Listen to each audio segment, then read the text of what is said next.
दोस्तों नमस्कार। आज हम दूसरा सेट देखेंगे, प्रैक्टिस सेट 2 घटना चक्र टोह सीरीज़ का। तो चलिए शुरू करते हैं। और इसमें 1 से लेकर 10 तक के क्वेश्चन मैथ के हैं, आप लोग देख लीजिए।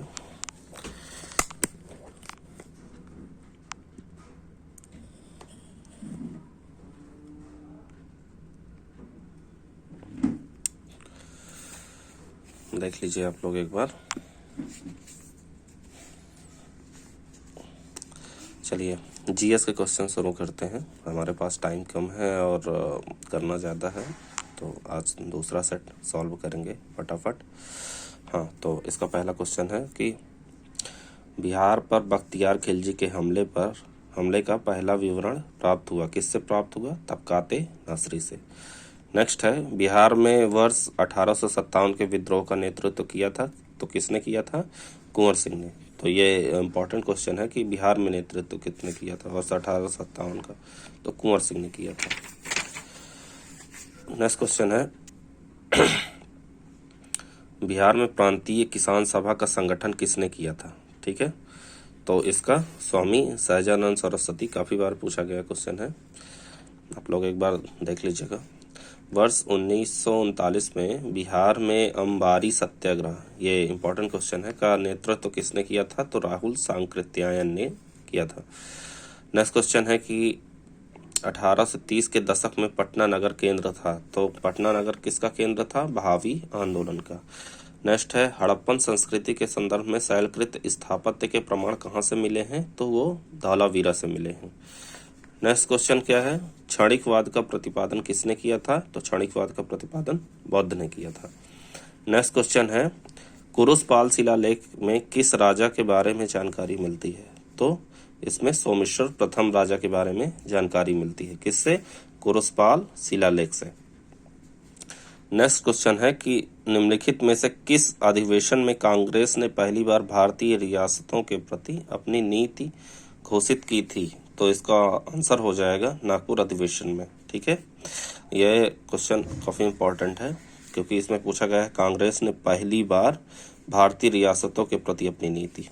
ठीक है, तो नागपुर अधिवेशन सही उत्तर हो जाएगा। नेक्स्ट क्वेश्चन है, निम्नांकित में से किसकी तुलना मैकियावेली जो है के प्रिंस से की जा सकती है? तो कौटिल्य का अर्थशास्त्र की तुलना मैकियावेली के प्रिंस से की जा सकती है। नेक्स्ट क्वेश्चन देखेंगे, प्रसिद्ध कवि अमीर खुसरो निम्नांकित में से किस बादशाह के दरबार से संबद्ध था? तो वो गयासुद्दीन बलबन से संबंधित था।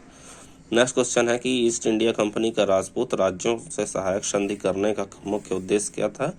तो अंग्रेजों की प्रभुसत्ता स्थापित करना इसका काम था। तो ईस्ट इंडिया कंपनी जो है राजपूतों से जो सहायक संधि की थी राजपूत राज्यों से, उसका मुख्य उद्देश्य था अंग्रेजों की प्रभुसत्ता स्थापित करना। सिंधु सभ्यता के बारे में निम्नलिखित में से कौन सा कथन असत्य है पूछा है। ठीक है, तो इसमें असत्य हो जाएगा लोग लोहे से परिचित थे। तो जो है सिंधु सभ्यता के लोग लोहे से परिचित नहीं थे। बाकी देख लेते हैं सिंधु सभ्यता के बारे में। तो नगरों में नालियों की सुदृढ़ व्यवस्था थी, काफी बार पूछा गया है। व्यापार और वाणिज्य उन्नत दशा में था, यह भी पूछा गया है। मातृ देवी की उपासना की जाती थी, ये भी पूछा गया है। ठीक है, तो नेक्स्ट क्वेश्चन देखते हैं, चहुंदड़ों के उत्खनन का निर्देशन किसने किया था? तो J.H. मैके ने जो है चहुंदड़ों के उत्खनन का निर्देशन किया था। ऋग वैदिक धर्म था, तो इसमें देखिए ऑप्शन ई सही हो जाएगा क्योंकि बहुदेववादी भी था, एकेश्वरवादी भी था, अद्वैतवादी भी था। ठीक, नेक्स्ट क्वेश्चन है, नव नालंदा महाविहार किसके लिए विख्यात है? तो नव नालंदा महाविहार पाली अनुसंधान संस्थान के लिए विख्यात है। ये याद रखिएगा कि जो नया नालंदा महाविहार बना है तो किसके लिए प्रसिद्ध है? तो वो पाली अनुसंधान के लिए प्रसिद्ध है। नेक्स्ट क्वेश्चन की तरफ देखते हैं, हेलियोडोरस का बेशनगर अभिलेख संदर्भित है। जो हेलियोडोरस का बेशनगर अभिलेख था वो किससे संबंधित है? तो केवल वासुदेव से संबंधित है। ठीक है, नेक्स्ट क्वेश्चन, 13वीं और 14वीं शताब्दियों में भारतीय कृषक खेती नहीं करना चाहता था। किसकी खेती नहीं करता था? ठीक है, तो 13वीं 14वीं में किसकी खेती नहीं की जाती थी? तो मक्के की खेती नहीं की जाती थी, बाकी गेहूं जौ चना की खेती की जाती थी। ये इंपॉर्टेंट क्वेश्चन है, याद रखिएगा। नेक्स्ट क्वेश्चन की तरफ बढ़ते हैं। नेक्स्ट क्वेश्चन है, दिल्ली सल्तनत के किस वंश ने सबसे कम समय तक शासन किया? ठीक है, किस वंश ने, दिल्ली सल्तनत ने किस वंश ने सबसे कम समय तक शासन किया? तो वो खिलजी वंश ने दिल्ली सल्तनत के काल में सबसे कम शासन किया। नेक्स्ट क्वेश्चन है, मुझे विश्वास है कि कांग्रेस अपने विनाश की तरफ जा रही है और मेरी यह बड़ी इच्छा भारत में रहते हुए होगी कि इसके शांतिप्रिय निधन के लिए इसका सहायक बनूं। तो इसका कथन किसने लिखा है? तो ये लॉर्ड कर्जन ने लिखा है। ठीक है। नेक्स्ट क्वेश्चन है कि हर्षवर्धन का बहनोई ग्रहवर्धन कहाँ का शासक था? तो वो कन्नौज का शासक था। नेक्स्ट है, निम्नलिखित में से किसने तमिल कृति भारतम की रचना की? जो तमिल कृति है भारतम, वो कई बार पूछा जाता है कि भारतम किस लैंग्वेज में लिखी गई, किस भाषा में? तो वो तमिल कृति है। ठीक है। तो इसका हो जाएगा पेरुन देवनार। पेरुन देवनार इसका उत्तर सही हो जाएगा। अगला क्वेश्चन है कि निम्नलिखित में से किस दर्शन के अंतर्गत प्रतीत्य समुत्पाद, ठीक है, प्रतीत्य समुत्पाद का सिद्धांत आया? तो बौद्ध के अंतर्गत जो है, बौद्ध दर्शन के अंतर्गत प्रतीत्य समुत्पाद का जो है सिद्धांत आया। नेक्स्ट क्वेश्चन देखें, निम्नलिखित में से कौन सा शासक कुतुब मीनार के निर्माण से संबंधित है? तो कुतुब मीनार में जो है ये चारों शासक संबंधित थे। देखिए, कुतुबुद्दीन ऐबक, फिरोज तुगलक, इल्तुतमिश, सिकंदर लोदी। ठीक है, ऑप्शन ई सही हो जाएगा। नेक्स्ट क्वेश्चन है कि निम्नलिखित में से गुप्तकालीन सिक्कों से संबंधित कौन सा कथन सही नहीं है? ठीक है, तो इसमें कथन डी सही नहीं है। गुप्त राजाओं द्वारा जारी किए गए सबसे अधिक सिक्के तांबे के थे, ये कथन गलत है। बल्कि सही कथन देख लेते हैं।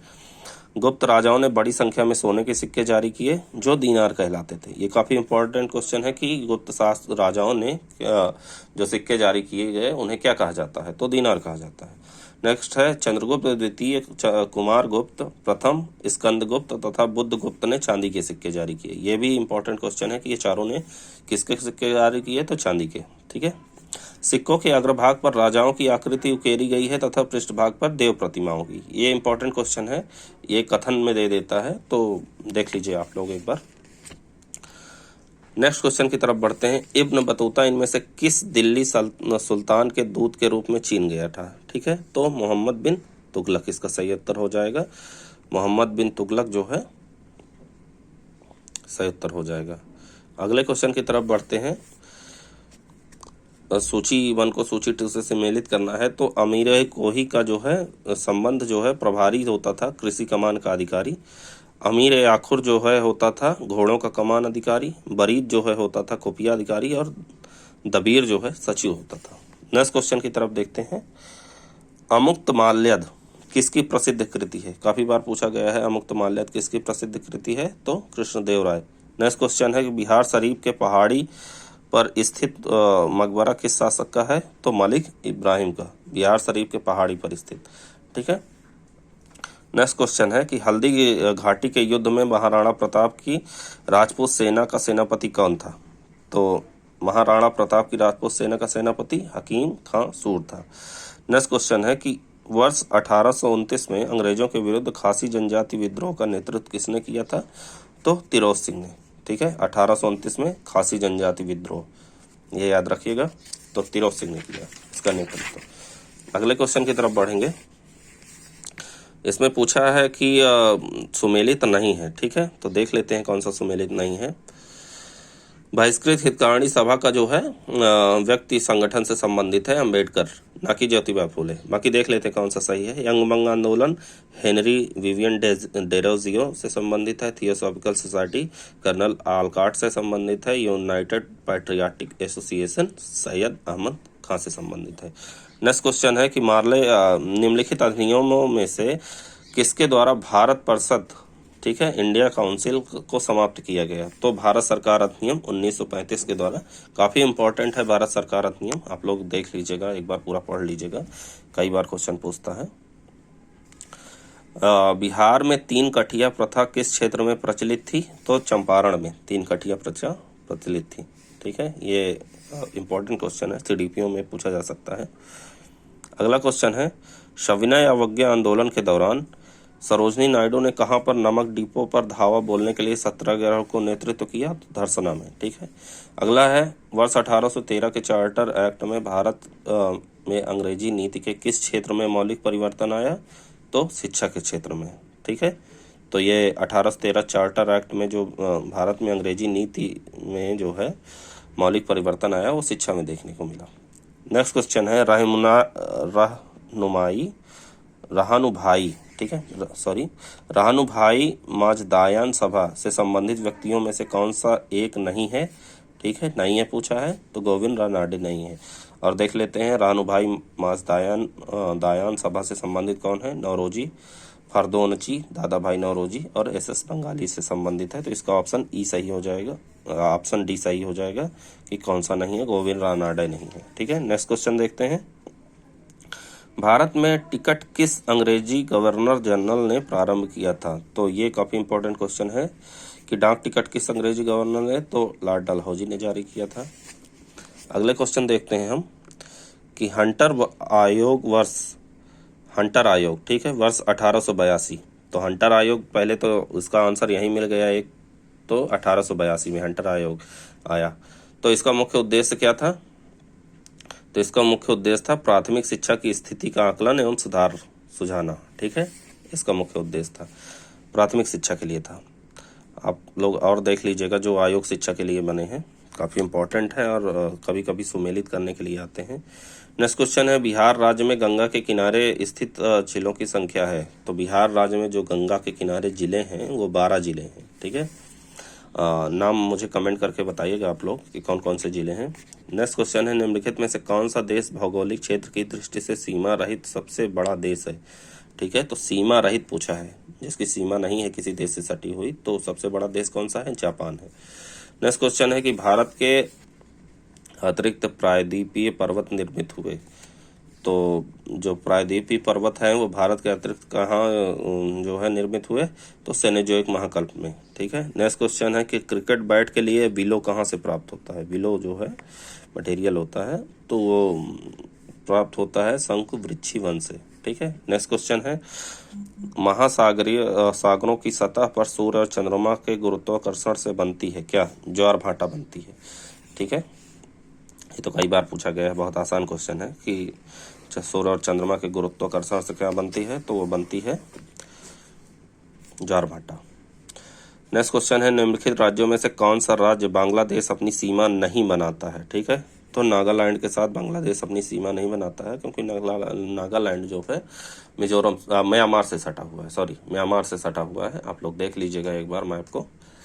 और नेक्स्ट क्वेश्चन है कि निम्नलिखित में से कौन सी मिट्टी बिहार में पाई जाती है? तो बिहार में ये सारी मिट्टियां पाई जाती है, बलथर मिट्टी, टाल मिट्टी, बाल सुंदरी मिट्टी, जलोढ़ मिट्टी। तो इसका ऑप्शन ई सही हो जाएगा। अगला क्वेश्चन देखते हैं कि बिहार के कृषि जलवायु क्षेत्र में दक्षिण बिहार के मैदानी भाग के अंतर्गत कौन सा जिला नहीं आता है? तो दक्षिण बिहार के मैदानी भाग के अंतर्गत तो गोपालगंज नहीं आता है। ठीक है, अगला क्वेश्चन हम लोग देखेंगे, निम्नलिखित में से पटना शहर का अक्षांशीय एवं देशांतरी स्थिति है? ठीक है, तो ये अक्षांश और देशांतर पूछा है, तो इसका सही उत्तर हो जाएगा ए। ठीक है, नेक्स्ट क्वेश्चन है, निम्नलिखित में से गलत जोड़े का चुनाव कीजिए। ठीक है, गलत जोड़े का चुनाव करना है, तो इसका गलत जोड़ा है राजकीय पश्चिम बिहार, इसमें पटना दिया है, हालांकि नालंदा सही है। राजकीय पश्चिम बिहार नालंदा में, राजगीर पश्चिम बिहार, ना कि पटना में। बाकी सही सुलेमेलित देख लेते हैं। भीम बांध वन्यजीव अभ्यारण्य मुंगेर में है। वाल्मीकि राष्ट्रीय उद्यान जो है पश्चिमी चंपारण में है। नकटी बांध पश्चिम बिहार जमुई में है। ठीक है, अगला क्वेश्चन है, क्वार्ट्ज खनिज बिहार के किस जिले में पाया जाता है? तो जमुई में। ठीक है, तो जमुई में नकटी बांध पश्चिम बिहार भी है और वहाँ क्वार्ट्ज खनिज भी पाया जाता है। ठीक है, ये याद रखिएगा। नेक्स्ट क्वेश्चन है, काकोलत जलप्रपात बिहार के किस जिले में अवस्थित है? तो नवादा जिले में अवस्थित है। नेक्स्ट है, निम्नलिखित नगरों में अलकनंदा एवं भागीरथी कहाँ मिलकर गंगा नदी बनाती है? तो देवप्रयाग में। ठीक है, अगला क्वेश्चन है, किस देश में भारत के एक नए वाणिज्यिक दूतावास कॉन्सुलेट जनरल खोलने की मंजूरी मिली है? तो मालदीव में। ठीक है, भारत के नए वाणिज्यिक दूतावास को जो है मालदीव में खोलने की मंजूरी मिली है। अगला क्वेश्चन है कि कोपेन के जलवायु वर्गीकरण के अनुसार उत्तर बिहार की जलवायु, ठीक है, उत्तर बिहार की जलवायु किससे प्रदर्शित की जाती है? तो CWA से। ठीक है, ये याद रखिएगा। नेक्स्ट क्वेश्चन है डुगोंग किस जैवमंडल संरक्षित क्षेत्र का प्रमुख जीव है। डुगोंग ठीक है एक जीव है, तो मन्नार की खाड़ी का। नेक्स्ट क्वेश्चन है धूमकेतु किसके इर्द गिर्द परिक्रमण करते हैं, तो धूमकेतु सूर्य के इर्द गिर्द परिक्रमण करते हैं। ठीक है। अगला क्वेश्चन है भारत के पश्चिमी तटीय मैदान के उत्तरी भाग को जिस अन्य नाम से भी जाना जाता है वह है, तो वह कोंकण तट है। नेक्स्ट क्वेश्चन है नीचे दिए गए नदियों पर विचार कीजिए तथा बताइए कि इनमें से कौन सी नदी अपने मुहाने पर डेल्टा बनाती है। तो ये सारी नदियां जो दी गई हैं वो डेल्टा बनाती हैं। कौन कौन सी? महानदी, गोदावरी, कृष्णा, कावेरी। मुझे कमेंट करके आप लोग बताइएगा कि कौन सी नदियां डेल्टा नहीं बनाती हैं। ठीक है। अगला क्वेश्चन है कि निम्नलिखित में से कौन सा देश की सीमा काला सागर से लगती है। तो काला सागर की सीमा किससे लगती है? सॉरी ये क्वेश्चन रह गया, इसको पहले देख लेते हैं। निम्नलिखित में से कौन सा देश अदन की खाड़ी से घिरा हुआ है। ठीक है, तो अदन की खाड़ी से घिरा हुआ है कौन सा? यमन और सोमालिया। ऑप्शन डी इसका सही है। नेक्स्ट क्वेश्चन है किस देश की सीमा काला सागर से लगती है। तो रोमानिया और यूक्रेन की सीमा काला सागर से लगती है। और आप लोग देख लीजिएगा कि काला सागर के कौन कौन से सटे हुए देश हैं। ठीक है, जैसे टर्की वगैरह है, आप लोग देख लीजिएगा एक बार। नेक्स्ट क्वेश्चन है कि सर सीवी रमन को भौतिकी का नोबेल पुरस्कार कब प्राप्त हुआ था। तो 1930 में। ये कभी कभी मिलान के लिए आ जाता है। नेक्स्ट क्वेश्चन है निम्नलिखित में से किसका पीएच मान 7 है। तो इसका शुद्ध पानी का और उदासीन विलयन का पीएच मान 7 होता है। ठीक है।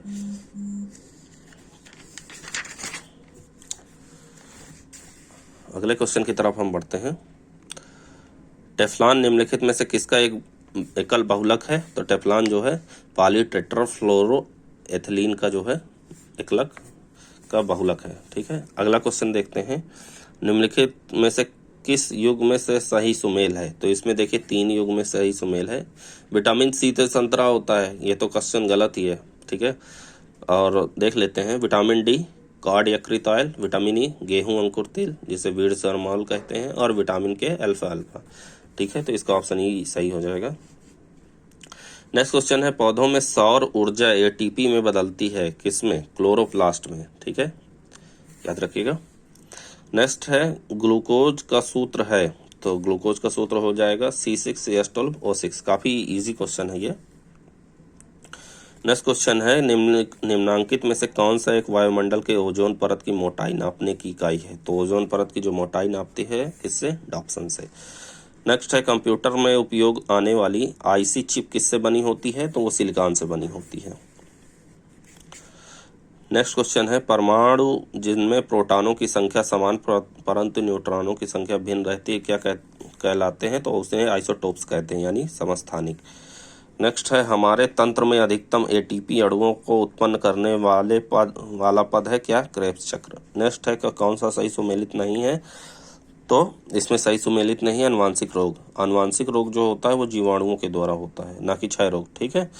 और सही सुमेलित देख लेते हैं। स्व प्रतिरक्षित रोग किससे होता है? संधिवात, संधिशोथ, पामा रोग, चिंचड़ी, मानसिक रोग, मनोविदलता। ठीक है। अगले क्वेश्चन की तरफ हम बढ़ेंगे। द्रव अवस्था में परिवर्तित हुए बिना ठोस अवस्था से सीधे गैस एवं वापस ठोस में बदलने की प्रक्रिया कहलाती है ऊर्ध्वपातन कहलाती है। नेक्स्ट है किसी अभिक्रिया में पदार्थ का उपचयन ऑक्सीडेशन तब होता है जब उसमें ऑक्सीजन की वृद्धि एवं हाइड्रोजन का ह्रास होता है। ठीक है। नेक्स्ट है स्टेनलेस स्टील बनाने के लिए लोहे के किस धातु को मिलाया जाता है। तो कार्बन और क्रोमियम को मिलाया जाता है, तब जो है स्टेनलेस स्टील बनता है लोहे में। ठीक है। नेक्स्ट क्वेश्चन है कि यूरिया में नाइट्रोजन की मात्रा किससे प्रदर्शित कितने प्रतिशत होती है। तो यूरिया जो हम लोग यूज करते हैं खेतों में, उसमें नाइट्रोजन की कितनी प्रतिशत मात्रा होती है। तो 46%। हाँ, जो यूरिया की बोरियां आती हैं उसमें लिखा होता है। ठीक है। नेक्स्ट है कि निम्नलिखित में से 2 तंत्रिका कोशिका के मध्य खाली स्थान की संज्ञा है तो उसे सिनेप्स कहते हैं। जो तंत्रिका कोशिका के मध्य खाली स्थान को सिनेप्स कहते हैं। नेक्स्ट है निम्नलिखित में से पादप हार्मोन नहीं है। तो एड्रेनलिन जो है पादप हार्मोन नहीं है, बल्कि ये मनुष्य में पाया जाता है। नेक्स्ट क्वेश्चन है कि निम्नलिखित में से पुनरुद्भवन के उदाहरण है। तो इसमें हाइड्रा और प्लेनेरिया जो है पुनरुद्भवन के उदाहरण है। नेक्स्ट क्वेश्चन है निम्नलिखित में से कौन सा मानव में मादा जनन तंत्र का भाग नहीं है? तो इसका उत्तर हो जाएगा शुक्रवाहिनी। शुक्रवाहिनी जो है पुरुष जनन तंत्र का भाग है, बाकी अंडाशय, गर्भाशय और डिंबवाहिनी मादा जनन तंत्र का भाग है। नेक्स्ट क्वेश्चन है, पीतल एक मिश्र धातु है, तो पीतल जो बनाई जाती है वो किससे बनाई जाती है? जस्ता एवं तांबा से। ठीक है। नेक्स्ट क्वेश्चन है कि कार्बन नाइनोट्यूब में से निम्न में से किस संरचनात्मक परिवार का सदस्य है? तो फ्लोरेंस जो है परिवार का सदस्य है कार्बन नाइनोट्यूब। नेक्स्ट क्वेश्चन है कि पेयजल निम्नलिखित में से किसकी अधिकता के कारण पेयजल में अगर कोई अधिक हो जाता है, क्या अधिक हो जाता है जिसके कारण ब्लू बेबी सिंड्रोम होता है? तो ये कई बार क्वेश्चन पूछा गया है। तो नाइट्रेट अधिक हो जाता है जिसकी वजह से ब्लू बेबी सिंड्रोम होता है बच्चों में। ठीक है। नेक्स्ट क्वेश्चन है कि मानव पूंजी में बढ़ता हुआ विनियोग अग्रसारित होता है, तो मानव पूंजी में बढ़ता हुआ विनियोग किससे अग्रसारित होता है? संसाधनों का समुचित प्रयोग किया जाए और उत्पादकता में वृद्धि की जाए। ठीक है, तो इसका ऑप्शन ई सही हो जाएगा। नेक्स्ट है, निम्नलिखित में से राष्ट्रीय खाद्य सुरक्षा मिशन के अंतर्गत कौन सी फसलें सम्मिलित हैं? तो गेहूं, चावल व दालें इसके अंतर्गत सम्मिलित की गई हैं। राष्ट्रीय खाद्य सुरक्षा मिशन, ठीक है, जिसके द्वारा सरकार मुहैया कराती है राशन गरीबों को। ठीक। नेक्स्ट क्वेश्चन हम देखते हैं कि मानव विकास सूचकांक का आधार क्या है? तो मानव विकास सूचकांक का आधार है स्वास्थ्य, शिक्षा और जीवन स्थल। तो आप लोग कमेंट करके बताइएगा कि मानव विकास सूचकांक का प्रतिपादन किसने किया था। हालांकि मैं बता दे रहा हूँ, इसका प्रतिपादन जो है महबूब उल हक ने किया था, जो कि पाकिस्तानी अर्थशास्त्री हैं। ठीक है। नेक्स्ट क्वेश्चन है कि निम्न में से कौन सा एक 20वीं शताब्दी के 7वें दशक के अंतिम दौर की हरित क्रांति की प्रकृति का सबसे उचित वर्णन करता है? तो इसका उत्तर हो जाएगा उच्च उपज किस्म कार्यक्रम, बीज उर्वरक, जल तकनीकी। तो ऑप्शन ई सही हो जाएगा। नेक्स्ट क्वेश्चन है कि सामाजिक अधिसंरचना में किसे शामिल नहीं किया गया है? ठीक है, नहीं पूछा है, तो तार दूर संचार को शामिल नहीं किया गया है। तो सामाजिक अधिसंरचना में किसे शामिल किया गया है देख लेते हैं। तो इसमें शामिल किया गया है शिक्षा, स्वास्थ्य और आवास को। अगला क्वेश्चन है, जिला नियोजन एवं विकास परिषद का प्रधान कौन होता है? तो जिला नियोजन अधिकारी होता है। अगले क्वेश्चन की तरफ बढ़ते हैं। राजस्व घाटा क्या है? तो राजस्व घाटा अगर हमको निकालना है तो राजस्व व्यय को राजस्व प्राप्ति से घटा देंगे तो राजस्व घाटा हमको मिल जाएगा। ठीक है। अब पूछा है बेसल 2, इसमें बासेल लिखा हुआ है, वो बेसल होता है। ठीक है, BASEL। ठीक है, BASEL। ठीक है, बेसल 2 पूछा है। तो इसका सही उत्तर हो जाएगा न्यूनतम पूंजी आवश्यकता, पर्यवेक्षी समीक्षा और बाजार अनुशासन। ठीक है।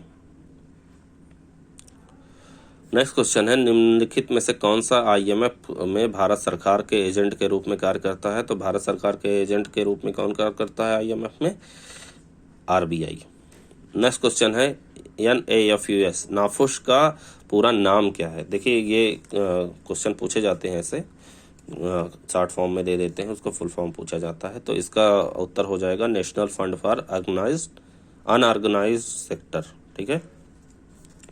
अगला क्वेश्चन है, यदि किसी राज्य सरकार को कृषि और ग्रामीण विकास संसाधनों को मदद करने के लक्ष्य को पूरा करने के लिए धन की जरूरत होती है, तो वह धन सरकार को कहाँ से मिलता है? तो नाबार्ड से मिलता है।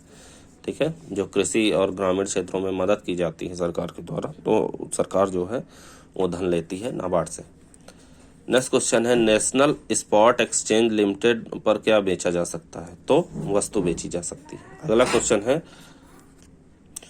क्वेश्चन है, निम्नलिखित में से क्या RBI के प्रत्यक्ष नियंत्रण में नहीं है? तो बेस रेट जो है RBI के प्रत्यक्ष नियंत्रण में नहीं है। बाकी बैंक दर जो होती है, कैश रिजर्व अनुपात जो होता है और रेपो रेट जो होता है वो RBI के नियंत्रण में होता है प्रत्यक्ष रूप से। नेक्स्ट क्वेश्चन है कि एशियाई विकास bank ADB Asian development bank का मुख्य उद्देश्य क्या है? तो एशिया पैसिफिक से गरीबी मिटाना इसका मुख्य उद्देश्य है। ठीक है। नेक्स्ट क्वेश्चन की तरफ हम लोग बढ़ते हैं। नेक्स्ट क्वेश्चन है कि निम्नलिखित में से कौन सा कथन असत्य है? ठीक है, असत्य पूछा है। तो इसमें असत्य कथन होगा चक्रीय निर्धनता, अधिकांश समय धनी रहते हैं जो और यदा कदा निर्धन रहते हैं। ठीक है। बाकी सही उत्तर देख लेते हैं। भारत में छिपी हुई बेरोजगारी के मुख्य लक्षण मुख्यतः प्राथमिक क्षेत्र में है। प्राथमिक क्षेत्र में कौन कौन से क्षेत्र आते हैं जो है बताइएगा मुझे। क्या क्या सम्मिलित किया जाता है प्राथमिक क्षेत्र में। बी है भारत में प्रचंड बेरोजगारी मुख्यतः कृषि एवं ग्रामीण क्षेत्रों में पाई जाती है। डी है इसका भारत निर्माण कार्यक्रम केंद्र सरकार द्वारा 16 सितंबर 2005 में प्रारंभ किया गया। तो भारत निर्माण कार्यक्रम केंद्र सरकार द्वारा, ठीक है, कब? 16 सितंबर 2005 को प्रारंभ किया गया। अगला क्वेश्चन देख लेते हैं। विश्व व्यापार संगठन के अंतर्गत कृषि पर समझौतों के प्रमुख स्तंभों में निम्नलिखित में से कौन सा सम्मिलित नहीं है? तो इसमें जो है डंपिंग रोधी प्रतिपूरक चुंगियां सम्मिलित नहीं है, ठीक है। नेक्स्ट क्वेश्चन है संविधान के किस अनुच्छेद के अंतर्गत न्यायालयों द्वारा संसद की कार्यवाही की जांच करना प्रतिबंधित किया गया है? तो इसका उत्तर हो जाएगा 122, ठीक है। नेक्स्ट क्वेश्चन है कोई कानूनी विधेयक संसद के किस पटल पर रखा जा सकता है? तो संसद के दोनों में से किसी एक पटल पे, ठीक है। नेक्स्ट क्वेश्चन है संविधान में किस अनुच्छेद में वयस्क मताधिकार को मान्यता दी गई है? तो अनुच्छेद 326 के अंतर्गत। बाकी आप मुझे बताइएगा कि अनुच्छेद 324, 325 और 327 के अंतर्गत क्या रखा गया है, ठीक है। नेक्स्ट क्वेश्चन है उच्चतम न्यायालय की व्यवस्था के अनुसार जो है निजी भवनों के ऊपर राष्ट्रीय झंडे को फहराना किसके तहत हर नागरिक का मौलिक अधिकार है? तो अनुच्छेद 1 के तहत, ठीक है। अगला क्वेश्चन है कि भारत की कार्यपालिका का अध्यक्ष जो है कौन है? एग्जीक्यूटिव हेड कौन होता है? तो उसका राष्ट्रपति होता है। अगला क्वेश्चन देखेंगे कि पंचायती राज प्रणाली किस सूची में है? तो राज्य सूची में है, ठीक है। नेक्स्ट क्वेश्चन देखेंगे भारत के राष्ट्रपति का रिक्त स्थान कितने समय बाद भर लिया जाना चाहिए? तो 6 माह बाद भर लिया जाना चाहिए। नेक्स्ट क्वेश्चन है संविधान के अनुच्छेद 74(1) के अनुसार राष्ट्रपति को सहायता और सलाह देने के लिए एक मंत्रिपरिषद होगी जिसका प्रमुख होगा कौन? प्रधानमंत्री। नेक्स्ट क्वेश्चन है कि निम्नलिखित में से कौन एक भारत के उपराष्ट्रपति के निर्वाचन में भाग लेता है? तो इसमें 2 ऑप्शन सही है, लोकसभा के सदस्य भी भाग लेते हैं और राज्यसभा के सदस्य, ठीक है, निर्वाचित, मनोनीत नहीं, ये याद रखिएगा।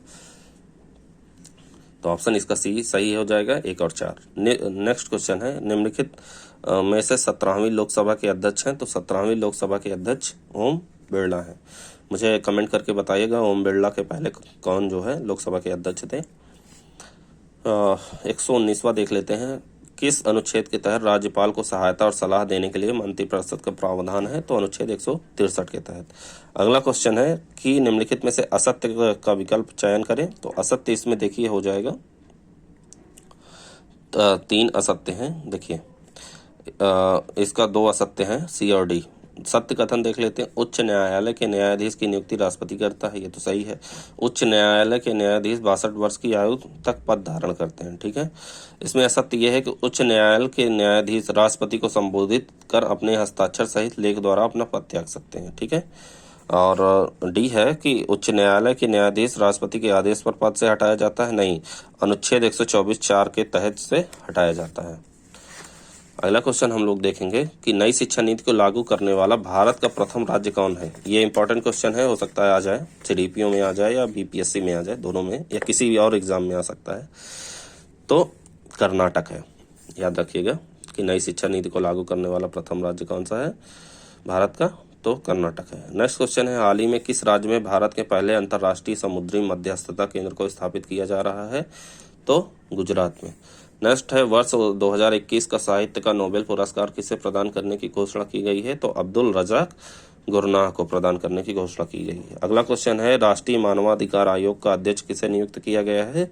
तो न्यायमूर्ति अरुण कुमार मिश्रा को।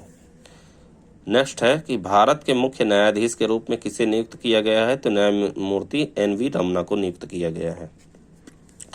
अगला है सही विकल्प का चुनाव कीजिए। तो इसमें सारे विकल्प सही हैं। विश्व जनसंख्या दिवस 11 जुलाई को मनाया जाता है, विश्व प्रेस दिवस 3 मई को, विश्व जल दिवस 22 मार्च को और विश्व जैव विविधता दिवस 22 मई को, ठीक है। अगला क्वेश्चन है निम्नलिखित में से सुमेलित विकल्प का चयन कीजिए। तो इसमें सारे सुमेलित विकल्प हैं। देखिए ये अपडेट हो गया होगा तो आप लोग एक बार देख लीजिएगा अगर कोई बदल गए हो। तो मेघालय के राज्यपाल सत्यपाल मलिक, असम के जगदीश मुखी, तमिलनाडु RN रवि और पंजाब के बनवारी लाल पुरोहित, ठीक है। अगला क्वेश्चन है कि नीति आयोग द्वारा जारी सतत विकास लक्ष्य SDG 2021 में शीर्ष स्थान किस राज्य को प्राप्त हुआ है? तो केरल को प्राप्त हुआ है। नेक्स्ट क्वेश्चन की तरफ हम लोग देखेंगे कि वित्तीय वर्ष 2021-22 के वार्षिक राज्य बजट में जेंडर बजट को शामिल करने वाला भारत का प्रथम राज्य कौन बन गया है? तो जेंडर बजट को किसने शामिल किया है अपने बजट में? तो आंध्र प्रदेश ने। अगला क्वेश्चन है कि 7 जून 2021 को किसे संयुक्त राज्य राष्ट्र महासभा के 76वें सत्र के लिए अध्यक्ष चुना गया? तो अब्दुल्ला साहिद को चुना गया। ठीक है, अगला क्वेश्चन हम लोग देखेंगे कि भारत की पहली भूतापीय बिजली परियोजना की शुरुआत किस राज्य केंद्र शासित प्रदेश में की गई? तो लद्दाख में की गई। नेक्स्ट है IMD द्वारा जारी विश्व स्मार्ट सिटी सूचकांक 2021 में शीर्ष स्थान किसे मिला है? तो सिंगापुर को शीर्ष स्थान मिला है। अगला क्वेश्चन देखेंगे कि 91वें भारतीय अंतर्राष्ट्रीय फिल्म महोत्सव में किस देश को फोकस देश का दर्जा प्रदान किया गया है? तो फोकस देश का दर्जा किसे दिया गया है? बांग्लादेश को। अगला क्वेश्चन है कि किस देश की सरकार ने समुद्र में दुनिया की पहली ऊर्जा द्वीप के निर्माण की मंजूरी प्रदान की गई है? तो डेनमार्क। ठीक है, नेक्स्ट है किस व्यक्ति को तीसरे रवींद्रनाथ टैगोर साहित्य पुरस्कार 2020 प्रदान किए जाने की घोषणा की गई है? तो राजकमल झा। ठीक है, नेक्स्ट क्वेश्चन है कि रक्षा मंत्री राजनाथ सिंह ने किसके चुनिंदा भाषणों का संकलन लोकतंत्र के स्वर का लोकार्पण किया है? तो रामनाथ कोविंद। अगला क्वेश्चन हम लोग देख लेते हैं। हाल ही में खबरों में रही लक्ष्मी प्रिया महापात्रा का निधन हो गया, वह किस क्षेत्र से संबंधित थी? तो वह नृत्यांगना थी। ठीक है, लक्ष्मी प्रिया महापात्रा का निधन हो गया है, तो नृत्यांगना थी। ठीक है, नेक्स्ट क्वेश्चन देख लेते हैं। हाल ही में खबरों में रही सामिया सुलूहु हसन किस देश की प्रथम महिला राष्ट्रपति बनी है? सामिया सुलूहु हसन, तो वो तंजानिया की राष्ट्रपति चुनी गई हैं। नेक्स्ट क्वेश्चन है कि हाल ही में रहा बुशहर परमाणु संयंत्र किस देश में स्थापित है? याद रखिएगा, बुशहर परमाणु संयंत्र पूछा जा सकता है ईरान में।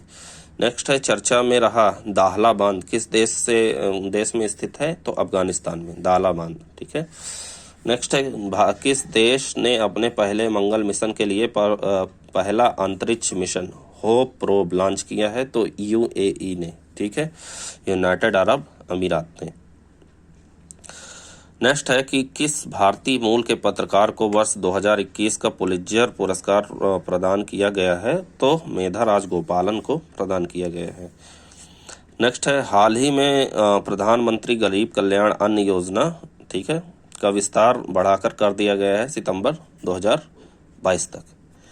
अगला क्वेश्चन है हाल ही में चर्चा में रहे भाला फेंक खिलाड़ी नीरज चोपड़ा एथलेटिक्स में ओलंपिक स्वर्ण पदक जीतने वाले पहले भारतीय बने। ठीक है, इन्होंने कितने मीटर के अपने सर्वश्रेष्ठ प्रदर्शन के साथ स्वर्ण पदक हासिल किया? तो ये काफ़ी इंपॉर्टेंट क्वेश्चन है, याद रखिएगा 87.58 मीटर, क्योंकि देखिए काफ़ी कंफ्यूजन ऑप्शन दिया हुआ है, तो याद रखिएगा कंफ्यूजन ना हो। 87.58।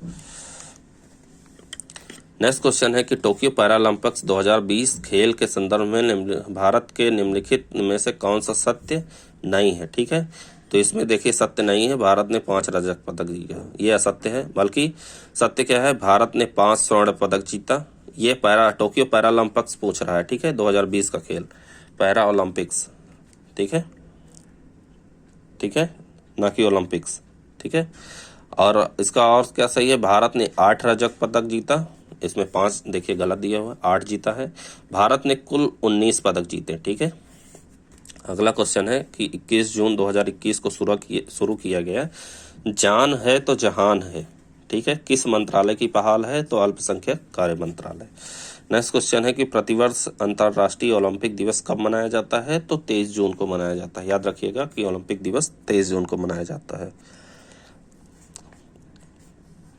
नेक्स्ट है कि भारतीय नौसेना और यूरोपीय संघ की नौसेना बल का पहला संयुक्त अभ्यास इन यूनाफोर कहाँ शुरू किया गया? तो वो शुरू किया गया अदन की खाड़ी में। ठीक है, तो नौसेना और यूरोपीय संघ की नौसेना बल का पहला संयुक्त अभ्यास इंपॉर्टेंट है। ठीक है, देख लीजिएगा आप लोग। नेक्स्ट है भारतीय नौसेना द्वारा युद्धाभ्यास ट्रोपेक्स 21, ठीक है, आयोजित किया गया है द्वितीय द्विवार्षिक युद्ध अभ्यास। ठीक है, भारतीय नौसेना द्वारा शुरू किया गया है। नेक्स्ट है कि भारतीय नेक्स्ट है कि प्रधानमंत्री मातृ वंदना योजना के लाभार्थियों की संख्या में इजाफा दर्ज हुआ है। ठीक है, इस योजना के संबंध में कौन सा विकल्प सही है? तो इसके 3 विकल्प सही है। योजना का उद्देश्य गर्भवती महिलाओं की पौष्टिक जरूरतों को पूरा करना है। इसकी शुरुआत वर्ष 2017 में की गई। तो ये याद रखिएगा, प्रधानमंत्री मातृ वंदना योजना की शुरुआत कब की गई? 2017 में। नेक्स्ट है कि इसके तहत लाभार्थियों को डीबीटी यानी डायरेक्ट बेनिफिट ट्रांसफर के माध्यम से लाभ अंतरित किया जाता है। ठीक है, अगला गलत है, तो इसका सही आंसर क्या हो जाएगा? यह योजना महिलाओं को गर्भधारण के दौरान 5,000 रुपये प्रति माह मुहैया कराते हैं। ठीक है, तो ये हो गए हमारा सेट नंबर 2। अब सेट नंबर 3 देखेंगे अगले वीडियो में। तब तक के लिए नमस्कार। आप लोग मेरे चैनल को सब्सक्राइब करिए, लाइक करिए, शेयर करिए ज़्यादा से ज़्यादा। ठीक है, जिससे मैं और वीडियो बनाऊँ। ठीक है, थैंक यू, धन्यवाद, जय हिंद।